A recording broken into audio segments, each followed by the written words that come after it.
Gestational diabetes जो है नाम से ही बिल्कुल ज़ाहिर हो रहा है। डायबिटीज़ जो है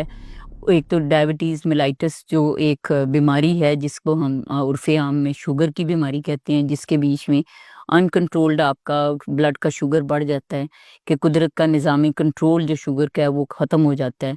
तो प्रेगनेंसी इटसेल्फ जो है वो डायबिटोजेनिक होती है। प्रेगनेंसी इटसेल्फ खून की शुगर ज़्यादा करती है, क्योंकि इसमें जो हमारी आंवल है वो मुख्तलिफ किस्म के जरा वो हार्मोन्स पैदा कर रही होती है। वो तमाम के तमाम जो हैं उसमें प्रोजेस्टेरोन से लेके कॉर्टिसोल भी जो रिलीज़ होता है, वो ये तमाम शुगर की मिकदार को जिस्म में खून में ज़्यादा करती हैं।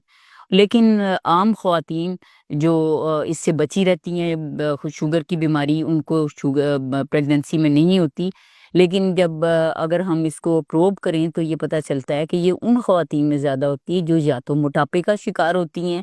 या उनमें थोड़ी-सी शुगर डिस्टर्ब हुई होती है, जिसको हम कहते हैं कि वो प्री डायबिटिक होती हैं। या फिर कुछ ऐसी ख़वातून होती हैं जिन पे प्रेगनेंसी के स्ट्रेस की वज़ह से शुगर जो है वो ज़्यादा हो जाती है, और ये जेस्टेशनल डायबिटिक्स हैं। ये आम तौर पे वो वाली ख़वातीन होती हैं जिनमें, जैसे मैंने कहा, कि मोटापे का शिकार हैं, प्लस ये होता है कि बाज़ की फैमिली हिस्ट्री में होता है कि माँ या बाप में से किसी न किसी को शुगर है, क्योंकि ये एक जेनेटिक बीमारी है, मौरूसी बीमारी है जो आपके माँ की तरफ से ज़्यादा और बाप भी अगर हो तो दोनों तरफ से आपको मौरूसी अपनी विरासत में मिलती है ये बीमारी।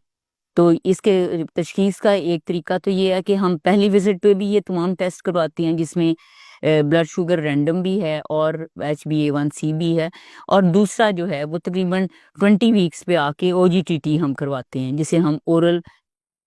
ग्लूकोज टॉलरेंस टेस्ट कहते हैं। तो उसमें कुछ शुगर देने के बाद स्ट्रेस देते हैं कि प्रेगनेंसी के साथ साथ अगर मज़ीद शुगर अगर दी जाए वो 150 ग्राम के करीब, तो क्या शुगर ज़ाहिर अपने आप को करती है। वो एक चार्ट की सूरत में वो फिर हमें ड्रॉ करके बता देते हैं कि ये खातून जो है ये जेस्टेशनल डायबिटिक्स जो हैं उनमें आम तौर पे बहुत वज़नी बच्चे पैदा होते हैं, और जिनको तो एस्टेब्लिश शुगर होती है उनकी तो बहुत सारी कॉम्प्लिकेशन हो जाती हैं, लेकिन जेस्टेशनल डायबिटिक्स में वज़नी बच्चे पैदा होते हैं।